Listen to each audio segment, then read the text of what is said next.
Ward member Shani Anilkumar പറഞ്ഞു. 7 കോല് വെള്ളം ഉണ്ടായിരുന്നു അവരുടെ വീട്ടില്. അതിലിപ്പോ ഒരു ഒരു കോല് വെള്ളം ഇപ്പൊ നിലവിലുള്ളൂ. കംപ്ലീറ്റ് വെള്ളം വറ്റി കെടുക്കുകയാണ് കിണറ്റില്. അപ്പൊ ആ വെള്ളം എന്ത് സംഭവിച്ച വെള്ളത്തിന് എന്നുള്ളതാണ് അറിയേണ്ടത്. നിലവിൽ കിണറ്റിൽ കുറച്ചു വെള്ളം മാത്രമാണ് അവശേഷിക്കുന്നത്. കുടിക്കാനായി കോരിയെടുക്കാൻ പോലും കഴിയാത്ത സ്ഥിതിയാണ്. കിണറ്റിൽ വെള്ളമില്ലാതായതോടെ സമീപത്തെ വീടുകളെ ആശ്രയിക്കുകയാണ് കുടുംബം. Kerala vision news, Thrissur. കോഴിക്കോട് ചേളന്നൂരിൽ KNM പാലത്ത് ശാഖയുടെ ആഭിമുഖ്യത്തിൽ അനുമോദനവും ഇസ്ലാഹി കുടുംബ സദസ്സും സംഘടിപ്പിച്ചു. SSLC +2 ഖുർആൻ പരീക്ഷകളിൽ മികച്ച വിജയം നേടിയവരെയും 2025 പൊതുപരീക്ഷയിൽ 5-7 ക്ലാസുകളിൽ ഉന്നത വിജയം നേടിയ മർക്കസുൽ ഉലും മദ്രസ വിദ്യാർത്ഥികളെയും അനുമോദിച്ചു. CV അഹമ്മദ് മാസ്റ്റർ അധ്യക്ഷനായി.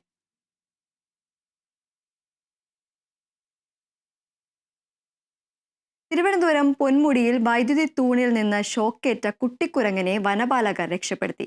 കുരങ്ങനെ രക്ഷപ്പെടുത്തുന്ന ദൃശ്യങ്ങൾ ഇപ്പോൾ പ്രചരിക്കുകയാണ്.